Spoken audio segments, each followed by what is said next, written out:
अस्सलाम वालेकुम स्टूडेंट, कैसे हैं आप लोग। उम्मीद करता हूँ सब लोग ठीक होंगे, खैरियत से होंगे। तो स्टूडेंट, आज की इस वीडियो में हम बात करेंगे CS 511 असाइनमेंट नंबर 2 सॉल्यूशन 2025। ये CS 511 की असाइनमेंट 2 है। वेब इंजीनियरिंग की ये बुक है और इसकी जो लास्ट डेट है 30 जून 2025 है। 20 नंबर की असाइनमेंट है। अगर कोई स्टूडेंट मुझसे ये असाइनमेंट बनवाना चाहता है तो सामने स्क्रीन पे व्हाट्सएप नंबर है, इस पर आप रब्ता कर सकते हैं। इसके अलावा आप वीडियो को पूरा देखें, इंशाल्लाह मैं आपको कंप्लीट गाइड करूंगा कि किस तरह से आपने अपनी असाइनमेंट को डिज़ाइन करना है। अब बात करें इस असाइनमेंट के जमा करवाने की, तो यहाँ पे आपने जमा करवानी है .php फाइल। ठीक है, .php फाइल जमा करवानी है। आपके टीचर ने बोला है will be accepted for assignment submission in any other format such zip RR docs etc will not be accepted. ठीक है, वो कह रहा है कि अगर जिप हुई, RR हुई या डॉस हुई तो फिर 0 मार्क्स दिए जाएंगे, ये आपके टीचर ने कहा है। लेकिन लास्ट में उन्होंने फिर बोला है कि PHP file can not be uploaded, the student में सबमिट अ जिप फाइल। ठीक है, वो कह रहा है कि मतलब अगर PHP फाइल सबमिट नहीं होती, LMS के ऊपर अक्सर ही PHP फाइल को जब अपलोड किया जाता है तो एरर आता है। तो वो कह रहे हैं कि फिर उनके पास एक लास्ट रिसोर्ट है कि वो जिप फाइल जमा करवा सकते हैं, लेकिन it must contain .php file inside. इसके अंदर आपकी PHP फाइल ही होनी चाहिए और कोई दूसरी फाइल नहीं होनी चाहिए। बात समझ आ गई। अब दो वे हैं आपकी असाइनमेंट जमा करवाने के, या तो आप PHP फाइल डायरेक्ट जमा करवा दें।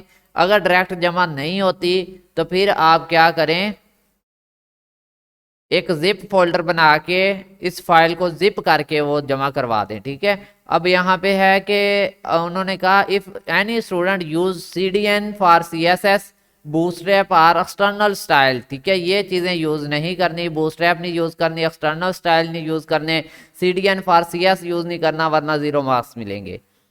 सीधा असाइनमेंट की तरफ लेके चलूंगा। रिक्वायरमेंट तो आपको ये आप रीड आउट करेंगे सारी समझ आ ही जाएंगी। कुछ इस तरह से आउटपुट आना चाहिए था हमारी असाइनमेंट का। पहले मैं आपको आउटपुट दिखा दूंगा, उसके बाद हम जो है, अब यहाँ पे देखें उन्होंने कहा कि you are free to change the design as you like. ठीक है, वो कह रहे हैं कि आप डिजाइन बदल सकते हैं as long as the required element are include. बस वो कह रहे हैं कि रिक्वायर्ड एलिमेंट इंक्लूड होने चाहिए, बाकी आप डिजाइन चेंज कर सकते हैं, कोई मसला नहीं है। अब चलते हैं यहाँ पर, ये देखें मेरे पास ये यहाँ पे कुछ इस तरह से मैंने इसका इंटरफेस बनाया है। अब यहाँ पे देखते हैं कि आपके टीचर ने सबसे पहले ऐड किया 12 को, तो हम यहाँ पे 12 ऐड करते हैं। उसने बोला नॉट एलिजिबल वोटर्स में ये चला जाएगा। ठीक है, ये जैसे कि आपके टीचर का नॉट एलिजिबल वोटर्स में है। उसके बाद उन्होंने कहा कि आप ऐड करें कोई भी एज ले लें, जैसे 32, 67, 45। अब यहाँ पे हम लेंगे 32, 67, 45। ठीक है, अब ये देखें, अब ये जो हैं ये एलिजिबल वोटर्स में हैं। ठीक है, ये आपके क्या हैं, एलिजिबल वोटर्स हैं। तो ये देखिए सेम हमारा भी आउटपुट है। बात समझ आ रही है आपको। बस इस तरह से इंटरफेस चाहिए था, आउटपुट इस तरह से आपकी आनी चाहिए थी। वर्किंग आपको मैंने दिखा दी है। अब चलते हैं असाइनमेंट कैसे बनानी है। इसके लिए, इसको रन करने के लिए, अगर आपने रन करके देखना है तो आपको सॉफ्टवेयर चाहिए। अगर आप रन करके नहीं देखना चाहते, जस्ट फाइल जमा करवाना चाहते हैं, फिर नहीं चाहिए। दोनों चीज़ें बता दूंगा। सबसे पहले तो रन करने वाला मेथड है कि एग्ज़ाम, यहाँ पे आके लिखेंगे XAMP, तो ये वेबसाइट ओपन हो जाएगी। यहाँ पे आप इसके फर्स्ट लिंक के ऊपर क्लिक करेंगे तो ये आपसे बोलेगा download here for other version, इस पे नहीं आपने क्लिक करना। एग्जाम फॉर विंडो इसके ऊपर क्लिक करना है और ये आपको सीधा डाउनलोड पेज के ऊपर ले जाएगा। ठीक है, अभी यहाँ पे आप आके क्लिक हेयर के बटन के ऊपर क्लिक करेंगे तो ये आपका डाउनलोड स्टार्ट कर देगा। ठीक है, ऑलमोस्ट यहाँ पे आ जाएंगे आप, और ये वर्जन है इसका लेटेस्ट। इसके ऊपर आपने क्लिक करना है ग्रीन कलर का। जैसे आप इसके ऊपर क्लिक करेंगे, यहाँ पर 5 सेकंड के बाद आपको ये डाउनलोड स्टार्ट कर देगा। अभी देखें, ये देखें मुझसे लोकेशन मांग रहा है, मेरे पास ये ऑलरेडी है, मैं इसको इंस्टॉल नहीं करना चाहता, इसलिए मैंने इसको नहीं किया। आपने ये इंस्टॉल कर लेना है। ठीक है, अब मैं आपको बात समझाता हूँ कि आगे आपने क्या करना है। ये तो आपने इंस्टॉल कर लिया, अब आप चेक कैसे करेंगे इंस्टॉल हो गया। यहाँ पे XAMP लिखेंगे तो इस तरह से ये नज़र आने लग जाएगा जब डाउनलोड करके आपने उसको इंस्टॉल कर लिया हुआ। फिर इसके ऊपर क्लिक करना है और इसको आपने कर देना है स्टार्ट। जैसा कि यहाँ पे ये देखिए मैंने इसको स्टार्ट किया हुआ है, ठीक है। ये दो वाले अपाची और माई एसक्यूएल इन दोनों को स्टार्ट करके आपने इसको कट नहीं करना, बल्कि यहाँ से मिनिमाइज कर देना है। मेरे पास दो विंडो ओपन है, मैंने एक मिनिमाइज कर दी, एक चल रही है, ठीक है, क्योंकि दो दफ़ा जो मैंने ओपन कर लिया था। अब आपने क्या करना है कि अब आपने जाना है अपने पीसी के अंदर, ठीक है। यहाँ पर मैं आपको दिखाऊंगा, आपके पीसी के अंदर आप जाएंगे, क्या बोलते होते हैं इसको, जी, लोकल डिस्क सी के अंदर जिसमें आपकी विंडो पड़ी है, जिस भी डिस्क के अंदर विंडो पड़ी है उसमें जाके देखेंगे तो एक फोल्डर ऑटोमेटिकली बन गया होगा एग्जाम के नाम से। जैसे ये मेरे पास बन गया, इसमें एग्जाम के नाम का फोल्डर। आपका भी विंडो वाली डिस्क में जब इंस्टॉल करेंगे ना इसको, तो ये बन जाएगा, ठीक है। इसके अंदर आपने चले जाना है, इसमें आपने जाना है यहाँ पे 1 2 3 4 5 और छठे नंबर पे HT-DOS वाले फोल्डर में, ठीक है। ये छठे नंबर वाला होता है, अगर आप इसको ना इस तरह से देखें तो ये वाला HT-DOS, इसके ऊपर क्लिक करें। अब यहाँ पे एक फोल्डर बनाएं, न्यू फोल्डर के ऊपर क्लिक करें, ठीक है, और CS511 का फोल्डर बनाएं, जैसे कि ये मैंने बनाया हुआ है, ठीक है। आपने क्या करना है, यहाँ एक फोल्डर बना लेना है, मैंने यहाँ पे ऑलरेडी बनाया हुआ है। अब आपने यहाँ पे कोड ऐड करना है, ठीक है। किस तरह ऐड करेंगे कोड वो मैं आपको बताता हूँ। सिंपली यहाँ पे आप लिखेंगे नोटपैड, ठीक है। एक सादा सा नोटपैड हर पीसी के अंदर होता है, ये वाला, इसके ऊपर आपने क्लिक कर देना है और इसके अंदर आपने कोड लिखना है। कोड कौन सा लिखना है, उससे पहले हम फाइलों को सेव करवाते हैं, ठीक है। ये तो मेरे पास बना हुआ है ना CS511, तो इसलिए मैं आपको एक और बना के दिखा देता हूं ताकि आपको समझ आ जाए। मैं अब क्या बना रहा हूं, CS511-2 के नाम से, ठीक है। पहले हमारे पास CS511 का था, ताकि आपको ना काम समझ आ जाए थोड़ा सा। चलें इसके अंदर जाके अब यहाँ पे मैंने इस फाइल को सेव करवाना है नोटपैड की। कैसे सेव करता हूँ, फाइल के बटन पे जाता हूँ, सेव एज के ऊपर क्लिक करता हूँ, ठीक है। और यहाँ से मैं लोकल डिस्क सी में गया, यहाँ से हमने जाना है वही एग्जाम के फोल्डर में, फिर HT-DOS में जाएं और अब वो फोल्डर ढूंढे जो आपने क्रिएट किया। जैसे मैंने अभी 511-2 का क्रिएट किया और इसके अंदर अब हमने फाइल रखनी है, तो ये मैं रखूंगा CS511.php के नाम से। और नीचे यहाँ पे गलती ना करना, ऑल फाइल सेलेक्ट करा करें सेव टाइप को, ठीक है, क्योंकि PHP आपने साथ लिख दिया है, तो फिर आप जो है वो ऑल टाइप्स यहाँ सेलेक्ट करके इसको कर देंगे सेव, ठीक है। ये सेव हो गया। इसके बाद अब हमने एक और फाइल यहाँ सेव करा लेनी है, ठीक है। बल्कि इसके अंदर आप कोड लिख लें पहले। ये 511 वाली है ना, ये वाली जो अभी क्रिएट हो चुकी है, इसको आपने इसी नोटपैड के जरिए ओपन कर लेना है। यहाँ पे ओपन विद करेंगे ना तो आपके पास ऑप्शन आ जाएंगे, ये वाले सिंपल नोटपैड के अंदर ही ओपन कर लें इसको। जैसे कि ये देखिए मेरे पास ओपन है, अभी खाली थी, हमने इसमें कोड नहीं लिखा था। अच्छा, कोड कौन सा लिखना है, कोड आपने इसमें ये वाला लिखना है, PHP वाला सारा, ये वाला सारा कोड आप लिखें, ठीक है। बस इतना बड़ा भी नहीं है और कहें तो छोटा भी नहीं है। कमेंट्स हैं इसमें, रिमूव कर देता हूं मैं कमेंट्स अगर आप कहते हैं तो। ये लें, ताकि आपको ना कोड के अंदर मसला ना हो लिखने में। ये सारे कमेंट्स मैंने रिमूव कर दिए यहाँ से। अब यहाँ पे भी कमेंट है, इसको भी रिमूव करूँगा। ये मैं कमेंट्स रिमूव कर रहा हूँ ताकि आपको जो है ना कमेंट्स ना लिखें आप लोग इसमें, ठीक है, टाइम वेस्ट होगा आप लोगों का। ये मैंने सारे कमेंट्स इसमें से रिमूव कर दिए हैं।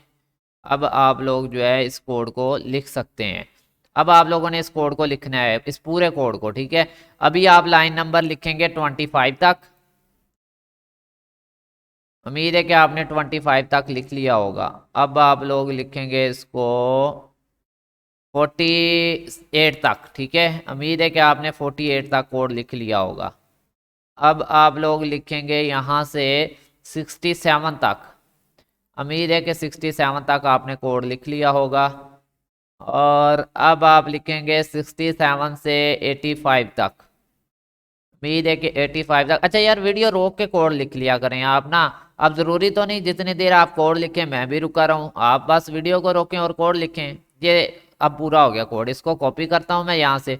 ये हमारी फाइल थी CS511 की, जो कि हम इस फोल्डर के अंदर बना रहे हैं, ये वाली, ठीक है।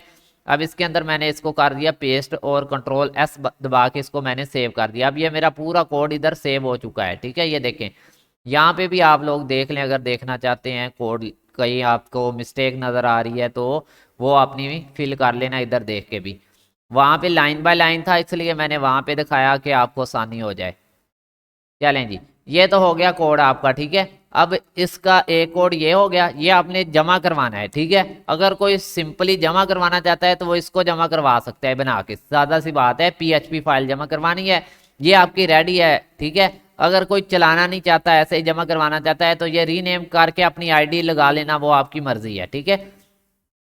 अब एक और फाइल हमें बनानी पड़ेगी यहाँ पे, अगर हम इसको रन करना चाहते हैं, वो स्टाइल वाली, ठीक है। स्टाइल वाली आपके टीचर ने बोला हुआ है, तो कहाँ पे बोला हुआ है, यहाँ मैं आपको दिखा देता हूँ क्वेश्चन फाइल के अंदर। ये देखें, स्टाइल CSS के नाम से, इसी नेम को कॉपी कर लें। आप चाहें तो index.html भी कॉपी करके यूज़ कर सकते थे वहाँ पे।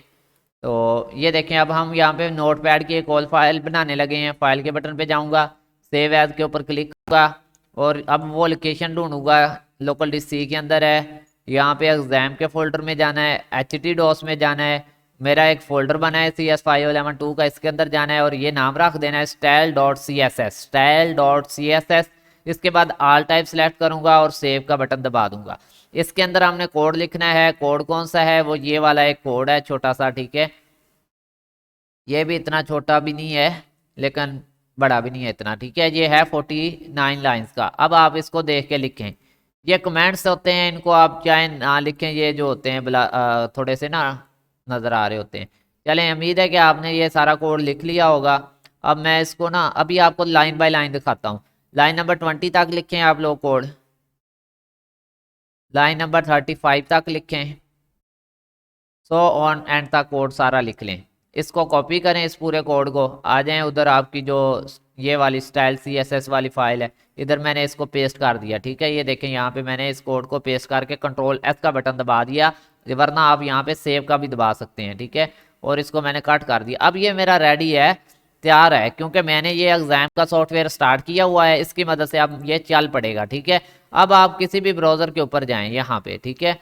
तो सबसे पहले यहाँ पे लिखें लोकल होस्ट, लोकल, ये देखें लोकल का L नहीं मैंने लिखा था इस वजह से। इसके बाद आप ये स्लैश लगाएंगे, इसके बाद अपने फोल्डर का नाम देंगे। मेरा फोल्डर क्या है, CS511, और साथ में मैंने एक डैश दे के फिर 2 लिखा हुआ है उसके साथ, ठीक है। इसके बाद फिर डैश है देनी है, फिर अपनी फाइल का नाम देना है। अब मेरी फाइल का नाम यहाँ पे मुझे अब याद नहीं है, CS511 है, ठीक है। यही है CS511 और .php है ये, ठीक है। फिर स्लैश लगाऊंगा और इसको मैं रन करवा दूंगा। ये देखिए, ये यहाँ पे अब रन हो चुका है मेरे पास प्रॉपरली, ठीक है। अब ये देखें, यहाँ पे ये क्या है, प्रॉपरली रन हो चुका है CS511 CSS। अब यहाँ पे जो मेन चीज़ है वो आपने गौर करनी है। किधर गया हमारे पास, ये वाला स्टाइल वाला, ठीक है, कैस्केडिंग PHP, और ये हमारी थी CS511 कोड वाली फाइल। अब यहाँ पे कोड के अंदर हमने इसका क्या नाम दिया हुआ है ये देखना पड़ेगा। किधर है हमारा कोड, यहाँ पे देखें, इसके अंदर मैंने जो नाम दिया है स्टाइल का, वो ही हमने उस फाइल के लिए सेव यूज़ करना था। स्टाइल शीट, स्टाइल.css, ये स्पेलिंग नहीं हमने यूज़ किया उधर, STYLE यूज़ तो यही किए हैं, फिर हमारा स्टाइलिश CSS काम नहीं की।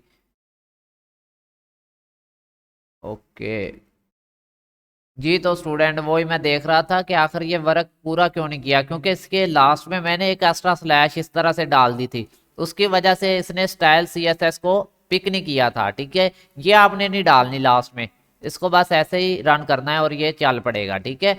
अब 12 इंटर करें, ये देखें आपके पास आ गया नॉट एलिजिबल यूज़र, वही फाइल है जो अभी हमने बनाई है। इसके बाद आप जो भी आपके टीचर ने दिया था 36 67 या फिर 45 वगैरह, ठीक है, 67 और 45 वही आउटपुट आएगा, ठीक है। एलिजिबल वोटर और नॉन एलिजिबल वोटर, और रीसेट का बटन आपके टीचर ने यहाँ पे खुद ही बोला हुआ था कि वो भी बनाना है, वो भी मैंने बना दिया है, ठीक है। ये देखें, also provide reset all button. अब आपने जमा क्या करवाना है, जब ये फाइलें बना ली ना, तो इसमें से आपने ये PHP फाइल जमा करवानी है जो हमने पहले क्रिएट की थी, ठीक है। कैसे पता चलेगा ये PHP फाइल है, इसके ऊपर क्लिक करेंगे, प्रॉपर्टी में जाएंगे और यहाँ पे देखें तो ये एक PHP फाइल है, इसकी टाइप देख लें, ये आपने जमा करवानी है। अब आप चाहें तो इसका नाम अपनी आईडी से भी रख सकते हैं, जैसा कि मैंने इसका नाम रखा BC123456789 और मेरी असाइनमेंट है ये CS511 की और ये असाइनमेंट सेकंड है। ये देखिए इतना बड़ा मैंने इसका नाम रख दिया। अब इसको भी मैं रन कर सकता हूँ, अगर मैं चाहूँ ना इसको रन करना तो मैं इसको Ctrl+C से कॉपी करूँगा और यहाँ पे जाके देखें, यहाँ पे इसी में जस्ट हमने नाम ही बदला है ना, PHP से पहले वो नाम जो आपने बदला है वो पेस्ट कर दें और इंटर दबाएं। ये देखें ये वही वर्क कर रही है, ठीक है। अब यहाँ पे दोबारा ये चीज़ ऐड करें तो यहाँ पे इस तरह से, ठीक है। तो उम्मीद है कि आपको ये समझ आ गई होगी थोड़ी सी बात, कि आप नाम कोई भी रख सकते हैं, इसका मसला नहीं है, लेकिन फाइल PHP की हो। इसको जमा करवाना है, अगर ये ना जमा हो तो आपके टीचर ने बोला था इसको जिप करना है। जिप करने के लिए सॉफ्टवेयर मिलता है इंटरनेट से, WinRR का, इसको इंस्टॉल रखें। हर पीसी हर असाइनमेंट में काम आता है WinRR के नाम से। इसको आपने यहाँ पे जाके क्लिक करना होता है, ऐड टू आर्चिव पे जाना होता है, ये जिप का नाम होता है, इस पर क्लिक करेंगे, ओके करेंगे, ये एक जिप फोल्डर बन जाएगा, वो आप जमा करवा दें। मैं आपको बना के दिखा देता हूँ मैंने कौन सा इसको सबमिट करवाना है। तो ये देखें अभी मैंने इसको जिप बना दिया। अब ये देखें एक मेरे पास जिप फाइल बन के आ गई। बेसिकली इसी के अंदर यही फाइल होगी। अभी मैं दिखा देता हूँ आपको। इसको मैंने डबल क्लिक किया, ओपन किया और ये देखें ये वही फाइल पड़ी है, ठीक है। तो यही आप लोगों की असाइनमेंट थी। अगर आप मुझसे बनवाना चाहते हैं तो रब्ता कर सकते हैं, अदरवाइज इतनी मुश्किल नहीं है, आप खुद बना लें। मिलते नहीं वीडियो में, तब तक के लिए अल्लाह हाफिज़, फ़ी अमान अल्लाह, अपना ख्याल रखिएगा।